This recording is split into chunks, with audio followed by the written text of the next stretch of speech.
BPL ২০২৫-এর Sylhet পর্ব নিয়ে উত্তেজনা তুঙ্গে। কেমন হবে এই পর্ব, কোথায় এবং কিভাবে টিকিট পাবেন, আর টিকিটের মূল্য কত, সব জানাবো আজকের ভিডিওতে, তাই ভিডিওটি মিস করবেন না। বিপিএল সিলেট পর্ব শুরু হচ্ছে ৬ জানুয়ারি থেকে ১৩ জানুয়ারি পর্যন্ত।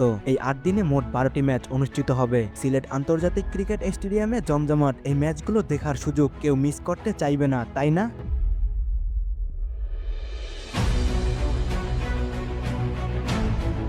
অনলাইনেও টিকিট সংগ্রহ করতে পারবেন। এছাড়া বুথ থেকে সরাসরি টিকিট পেতে হলে যেতে হবে সিলেট শহরের ৩টি জায়গায়। সিলেট শিশু একাডেমি সকাল ১০টা থেকে, মধুমতি ব্যাংকের অম্বরখানা শাখা সকাল 10টা থেকে, সিলেট আন্তর্জাতিক ক্রিকেট স্টেডিয়াম বিকেল ৩টা থেকে। সিলেট পর্বের টিকিটের মূল্য রাখা হয়েছে 7টি ক্যাটাগরিতে। সর্বনিম্ন টিকিটের দাম মাত্র ১৫০ টাকা আর সর্বোচ্চ ২০০০ টাকা। শহীদ আবু সাইদ স্ট্যান্ড ১৫০ টাকা, পশ্চিম গ্যালারি ১৫০ টাকা, গ্রিন হিল এরিয়া ১৫০ টাকা, পূর্ব গ্যালারি ২৫০ টাকা, ক্লাব হাউস ৫০০ টাকা, জিরো ওয়েস্ট জোন ৬০০ টাকা, গ্র্যান্ড স্ট্যান্ড ২০০০ টাকা। বিপিএল ২০২৫-এর সিলেট পর্ব হতে চলেছে জমজমাট। যারা মাঠে বসে এই উত্তেজনা উপভোগ করতে চান, এখনই অনলাইনে টিকিট বুক করুন বা নির্ধারিত বুথ থেকে সংগ্রহ করুন। ভিডিওটি ভালো লাগলে লাইক দিন, শেয়ার করুন আর চ্যানেলটি সাবস্ক্রাইব করতে ভুলবেন না। দেখা হবে পরবর্তী আপডেটে।